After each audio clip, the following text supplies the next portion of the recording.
jogar seja contra quem for, é para ganhar. Neste momento temos conseguido ganhar e fizemos a 8ª vitória consecutiva. A sua pergunta, o Flamengo ainda tem muito para crescer. Estou a trabalhar há 3 meses e pouco no Flamengo. Há muita coisa ainda que nós podemos melhorar. Não sei se vamos melhorar, mas podemos melhorar. Apesar de agora deste ciclo de jogos não haver muito tempo mais para trabalhar variantes e ideias que nós temos para incorporar na equipa, agora é mais recuperar os atletas. Como vocês sabem, sábado já é jogo com o São Paulo. Hoje, na segunda parte, eu fiz as substituições, tirando a do Arão, que não foi tática, mas todas as outras duas foi exatamente para dar descanso ao Arrascaeta e ao Gabigol. E os jogadores estão de parabéns, estão focados, estão mentalizados para as dificuldades que vão encontrar jogo a jogo, porque só jogo a jogo é que a gente pode fazer contas. Falta muito campeonato para haver a decisão final. Há várias equipas que estão neste momento atrás de nós, que esperam recuperar e, portanto, tirar o Flamengo da primeira posição. Ainda bem que é assim. E nós vamos tentar defender o nosso primeiro lugar com qualidade, com uma equipa com muita experiência e com uma capacidade emocional forte, apesar de hoje, com algumas situações que aconteceu ali com alguns jogadores do Inter, metemos em coisas que não devíamos ter metido. Mas parabéns mais uma vez aos adeptos, aos torcedores, aos jogadores. O jogo, às vezes, as facilidades tornam-se dificuldades. Pensámos que jogando, e é verdade que jogar com 8 é muito mais fácil que jogar com 9 ou com 10, neste caso, com 2 expulsões. Mas os jogadores normalmente têm sempre a tendência de facilitar quando pensam que o jogo torna-se fácil, e acabámos por sofrer o 1-1 e tivemos outra vez que puxar pelos galões. E pronto, e a partir do 2 e do 3, sim, aí já se tornou mais fácil o jogo. Jorge, aqui, boa noite. Até para você falar que o time talvez tenha achado que a partida tenha ficado mais fácil, com 2 jogadores a mais em campo, serve de aprendizado também, que não pode deixar de desconcentrar, até pelo gol sofrido para o Internacional, serve de aprendizado para a sequência, o time não pode baixar tanto o ritmo ou a concentração? Não, a equipa não baixou o ritmo. A equipa... Repara uma coisa, o problema quando tu tens uma expulsão nunca é... ou seja, essa expulsão nunca te facilita o teu ataque, ou seja, a tua equipa com bola. Porque uma equipa, quando tem um jogador a menos, se tu jogas contando com o guarda-redes, não é? Com 11... normalmente tens 2 linhas de 4, 8 jogadores e tens 1 ou 2 avançados em situação posicional. Aí sim, para quando recuperares a bola, poder ser uma equipa ofensivamente para sair. Sem esses jogadores, o que é que acontece? Não sais, mas a defender são os mesmos. A defender são os mesmos. A única coisa que altera é que ela não sai para o ataque. E foi o que aconteceu. Foi o que aconteceu durante o jogo todo. Acabou, levámos um golo, a bola bateu na cara do Gerson, um recurso que o Gerson, e bem, deu o peito às bolas e a bola bateu-lhe na cara. Antes disso, há 3 situações que nós aí sim podemos ter feito um pouco melhor, mas os jogadores também com alguma experiência não quiseram fazer faltas em sítios. Poderia ser uma falta e aí sim, jogando com 8 ou com 7 ou com 6 ou com 8, ou seja, aquilo que for na bola parada, podes fazer um golo. E é verdade que acabámos por levar o golo na bola corrida, mas o futebol é assim, tu podes andar aqui 500 anos e as coisas são sempre diferentes. Mister, boa noite, Raíza Simplício aqui, Flá TV, e nós temos pergunta dos torcedores que nos enviaram pela internet. Cláudio Cordeiro, no Twitter, pergunta o seguinte: Mister, o que é mais difícil, tirar 8 pontos de vantagem e assumir a liderança ou se manter líder até o final do campeonato? A outra pergunta, mister, é do Peter Ferreira, e ele diz o seguinte: a prata da casa do Flamengo sempre revelou grandes jogadores, como Zico, Júnior, Adílio, Andrade. Como é que você vê a possibilidade de revelar mais um jogador, mais um prata da casa pelo Flamengo? Hoje entrou em campo o Ranieri, enfim. Primeira pergunta, é uma pergunta interessante, não é? Se é mais difícil, foi aquilo que nós fizemos, reparar 8 pontos ao primeiro classificado, na altura era o Palmeiras, ou manter agora o nosso primeiro lugar. São os dois difíceis, não é? Foi difícil de chegar lá, e agora, como sempre, o mais difícil é saber manter lá. E, portanto, uma coisa está ligada à outra, não é?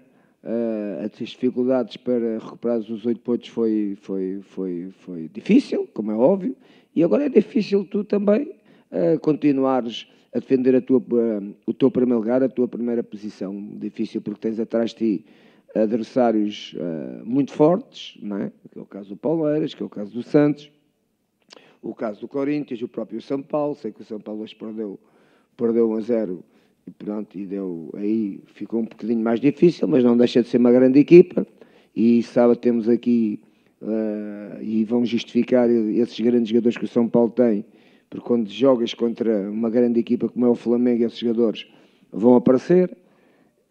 E portanto não sei responder com uma certeza com o que é que foi mais difícil. Para mim, não tendo uma certeza, mas pensando bem, não é? Em termos o que é práticos e deixar de ter teorias, o mais difícil é tu agora defenderes até acabar o campeonato e seres campeão. Isso será o mais difícil. A segunda pergunta, claro que nós já estamos a tentar, o Ranieri é um menino com 17 anos, o Flamengo tem jogadores na base que vão acrescentando no futuro muita coisa ao Flamengo. Eu cheguei há três meses, tem um menino que, quando eu puser a jogar, vai-se revelar um excelente jogador, que é o Vinícius.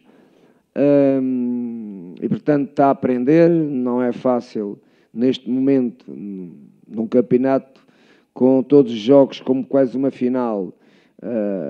Tens a Libertadores, não é fácil tu lançares vários jovens ao mesmo tempo. Mas não tenho, aquilo que eu tenho a certeza é que o Flamengo tem uma base, um escalão de formação, ou vários escalões de formação, como nós chamamos em Portugal, com muita qualidade, e que vai sair jogadores para o futuro desta equipa do Flamengo. Jorge, aqui à sua direita, boa noite. O senhor falou já algumas vezes do talento do brasileiro improvisado, enfim, do talento, da qualidade técnica, e o que me pareceu hoje foi o Inter com uma proposta diferente da que veio na Libertadores, mais fechado, com as linhas mais definidas, o Inter, com volante, com 4 volantes, e o drible ali do Ribeiro no lance, que ele dribla do Nonato, ele abre a defesa, e o talento individual fez a diferença na minha percepção. Queria que o senhor falasse desse lance, se concorda e, enfim, fala. Hoje este jogo não tem muita história.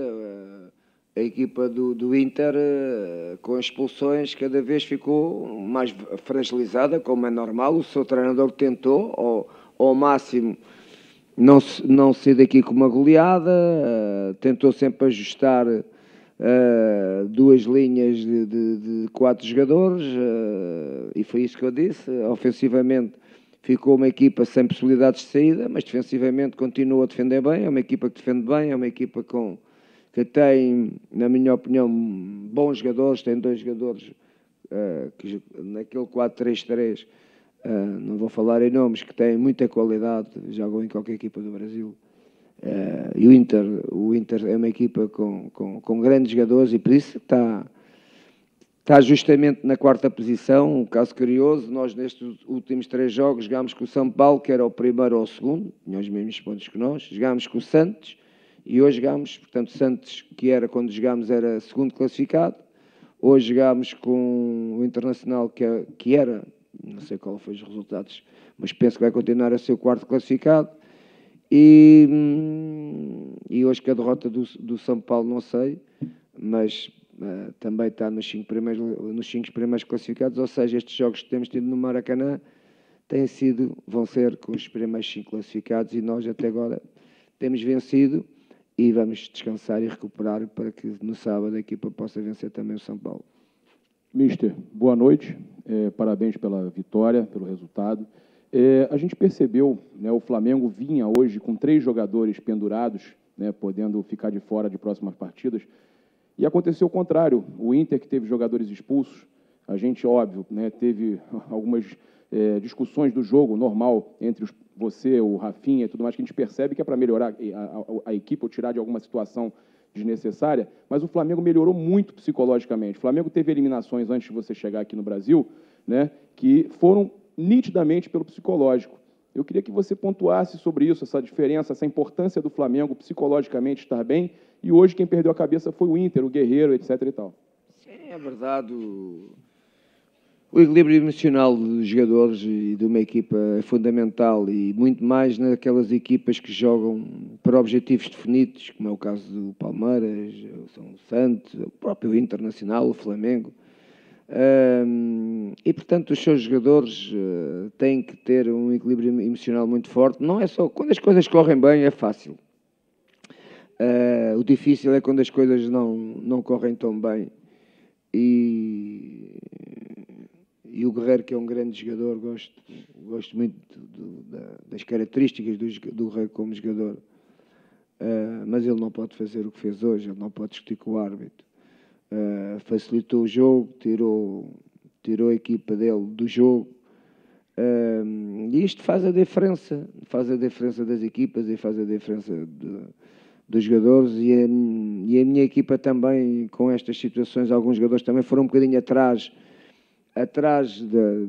daquele burburinho todo que estava a acontecer ali, a querer como nós dizemos em Portugal, não sei se aqui também dizem, pôr água na fervura, para que tudo se acalmasse, mas só que quando tu falas para o adversário, ele não sabe se tu queres acalmar-se, se não queres, não é? E depois acontecem situações que nós podíamos ter evitado, porque não tínhamos nada a ver com aquilo que estava a passar na equipa do Inter. Tínhamos e temos que estar focados naquilo que nós temos que fazer e nos jogadores do Flamengo. Mister, boa noite. Parabéns por mais uma vitória, né? Queria fazer uma pergunta em relação ao desgaste dos jogadores a partir de agora. Começou uma maratona, a verdadeira maratona no Campeonato Brasileiro, com jogos no meio de semana e final de semana. O que a gente deve fazer agora, o que fazer a partir de agora, para que esses jogadores continuem mantendo o alto nível do futebol apresentado aqui no Maracanã e em qualquer outro campo?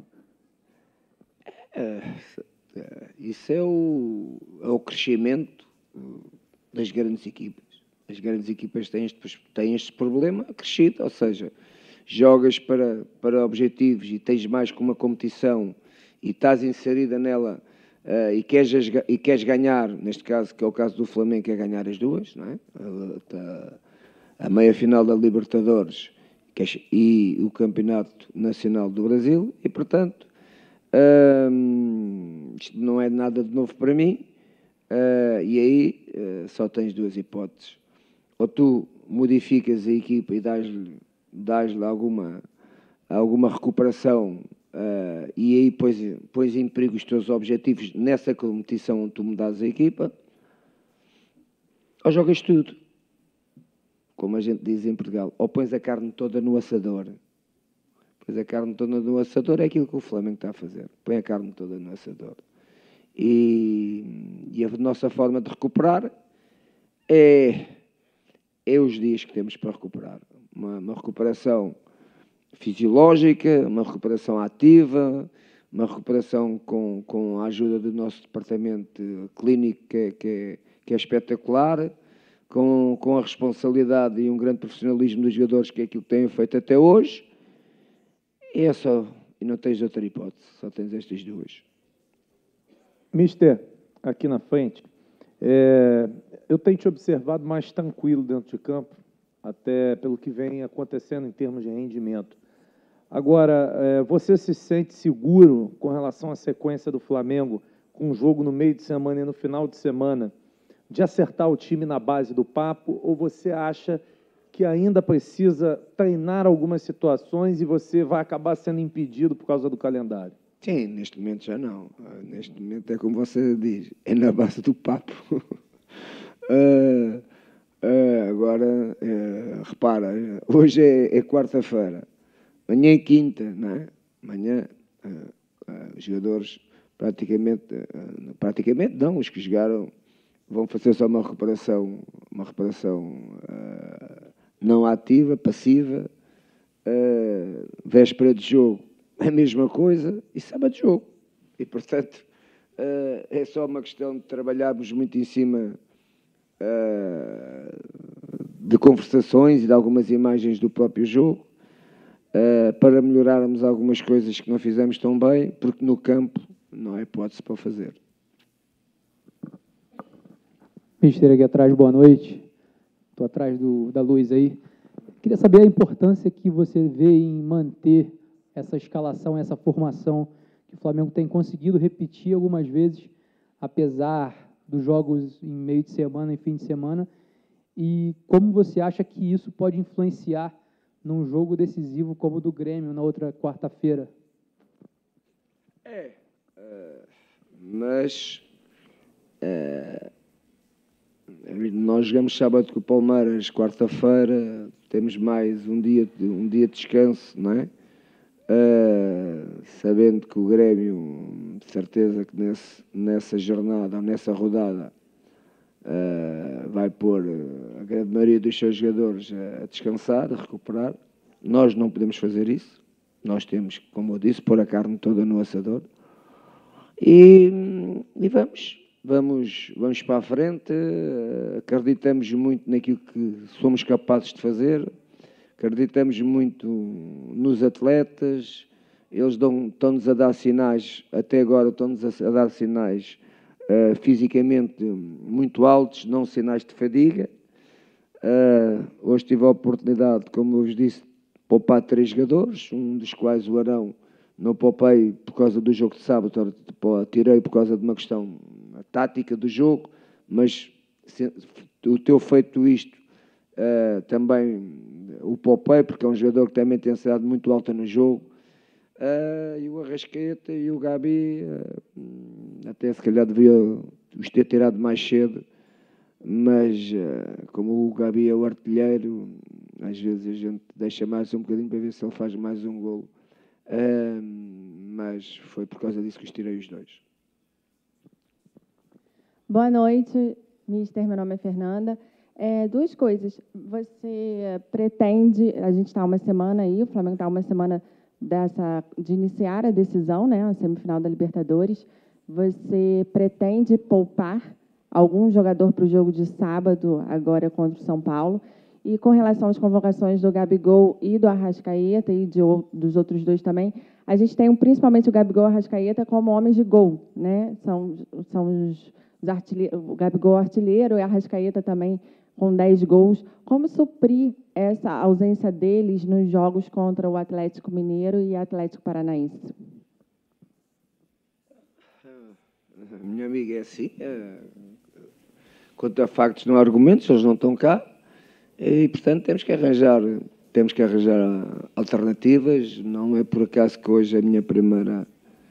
Está bem que o jogo, não é? O jogo também estava a pedir um jogador com características ofensivas. Não foi por acaso que eu meti logo o menino, o Ranier, porque penso que ele é um dos jogadores que pode solucionar esse problema. E, portanto, nós, quando chegamos à altura, temos tempo de pensar o que é que vamos fazer. Agora, o mais importante é este jogo sábado, que o São Paulo vai ser um clássico, vai ser um jogo emotivo, um jogo difícil, e depois do jogo vamos pensar o que é que vamos fazer com o Grêmio, mas aquilo que eu lhe vou dizer é que não vou poupar ninguém por causa do jogo do Grêmio. Os que tiverem condições para jogar, vão jogar. É o centro. William Godoy, boa noite. O quanto você acha que esse jogo vertical e direto do Flamengo contribui para a espontaneidade e liberdade criativa dos seus jogadores? Nós temos um jogo em função também das características dos jogadores, não é? Os jogadores com as características ofensivas do Flamengo não só são rápidos, como também são tecnicamente evoluídos, não é? São jogadores com uma capacidade técnica que podem, em qualquer momento, resolver uma jogada.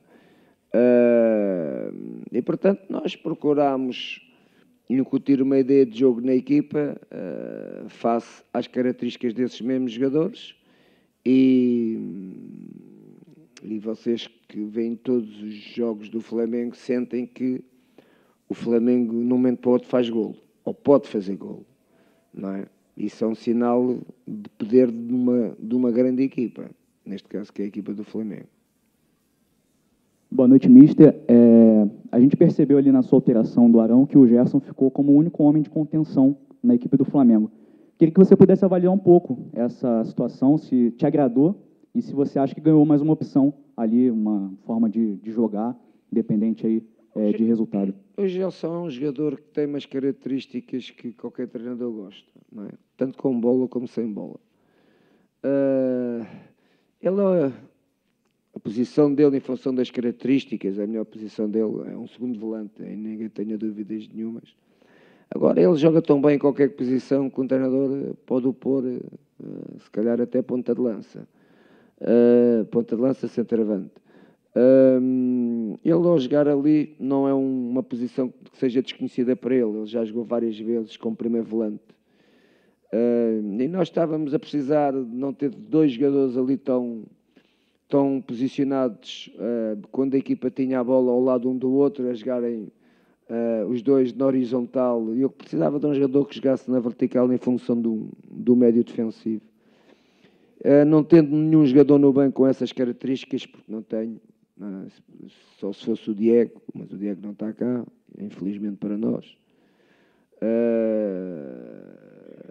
Nós nem damos por a falta dos jogadores que, como foi o Diego, como foi o Coelhar e como foi o Léo, 3 jogadores que quando eu cheguei eram titulares desta equipa, não é? Hoje ninguém se lembra deles, é bom sinal. Mas são jogadores que nos davam muitas mais soluções para, por exemplo, estar a falar do que eu falei, que hoje, se eu quisesse ter um segundo volante, quisesse lançar no jogo um segundo volante com essas... Porque o jogo estava a pedir isso, não é? O jogo estava a pedir isso. Tive que inventar um pouco, não é? Puxei o Everton para dentro e posicionei mais o Gerson. Jorge, você está 3 meses aqui no Brasil já, deve ter percebido algumas diferenças, particularidades da cobertura da imprensa aqui também. Eu queria que você desse sua opinião, falasse das principais diferenças do trabalho dos jornalistas, da imprensa aqui e de Portugal, por favor. É tudo em proporção. Em Portugal tem vários jornais diários desportivos, não é? Que têm que vender e, portanto, tem que haver notícias desportivas, umas verdadeiras e outras não. Todas as televisões em Portugal o dia todo a falar sobre os 3 grandes, Benfica, Sporting e Porto, mas diferente do Brasil. Diferente do Brasil, e aqui no Brasil, ainda bem que é assim, aqui no Brasil fala-se muito do árbitro, passa-se os dias todos a falar do árbitro, a mostrar a jogada, que era penalti, não era penalti. De futebol não falam quase nada, zero. Agora a arbitragem já é todos os dias dos árbitros, não é? Felizmente vocês não têm esse vício. Também falam da arbitragem, mas passam por cima, só falam do jogo, o que é que o treinador fez bem, o que é que não fez, meteu aquilo, não meteu aquilo, devia ter feito isto, devia ter feito aquilo, que é coisas do futebol.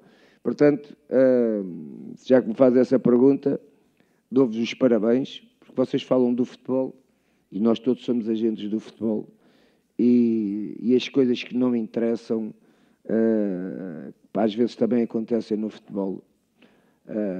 Não as devemos projetar. E a pergunta que você me faz, o que é que eu gosto mais? Gosto da forma como vocês falam do jogo. Isto não é uma crítica aos comentadores e às pessoas que falam em Portugal, mas eu estive lá muitos anos, não é? Sei como é que é. Lá fala-se muito e há, só para vocês perceberem, há um painel, como aqui há, de 4, 5 pessoas a falar de futebol. Mas aqui falam de futebol. Lá há 3, um é do Sporting, um é do Benfica e outro é do Porto. E cada um tem que defender o seu clube. Não é? Então aquilo é... Cada um defende o seu clube, mas do futebol de zero. Jorge aqui, boa noite.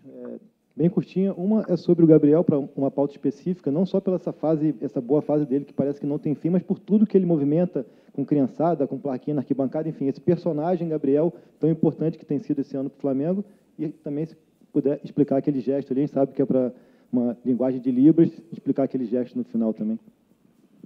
Eu quis homenagear os surdos mudos. Eles ensinaram-me alguns gestos, porque estive com eles no nosso CT, e eles ensinaram-me que este gesto assim, e isto assim, quer dizer Flamengo para o mundo todo, I love you. E eu então fiz o gesto que eles me ensinaram. E para os homenagear também a eles. Diz? O Gabriel, isso é outra coisa da paixão, não é? As pessoas adoram a forma como o Gabriel festeja os golos, a forma como ele de vez em quando aparece nos jogos, com mudança de cenário no cabelo. E hoje os adeptos do futebol e do Flamengo tentam imitá-lo. Isso é um sinal muito bom, é um sinal de paixão pelo futebol, pelo amor pelo clube. E vocês não sabem, porque estão aqui todos os dias, não sabem valorizar a qualidade e a beleza que vocês põem nos jogos. É o espetáculo que vocês são fora daquilo que é o jogo. É impressionante e é apaixonante. Obrigado a todos, obrigado, mister. Obrigado. É a apresentação amanhã às 16 no CT. Agora eu posso falar de coração aberto. A melhor cobertura dos jogos do Flamengo você encontra aqui no Coluna do Fla. Então, antes de você sair, deixa eu mandar um abraço para a galera que participou aqui, assistiu a cobertura da coletiva pós-jogo do mister Jorge Jesus. Muito obrigado, nosso amigo Thiago Larusso, o Thiago do Rio, o Erlan Fontes, Carlos Magno, José Zé Flar, Enilda Nunes, Thiago do Rio novamente, Grevius, Oia Omé, Cacildes, maneiríssimo nome. Vocês todos que participaram, Darth Vader também, o Marcel Katayama, Paloma Hotz, obrigado pela sua participação, querida Nélio Aleixo, lá de Betim, obrigado galera de Betim, o Edgar Rosa Rodrigues, famosíssimo também, o Giovanni Chielli, Roberto Lee, Francisco Mourão, Luciano Nelson está sempre aqui com a gente. Um beijo de boa noite para a Josiane Resistência, o Pablo Amaral, vamos ver, o Jorge Luiz. Muito obrigado a todos vocês que participaram dessa cobertura extraordinária do Coluna do Fla.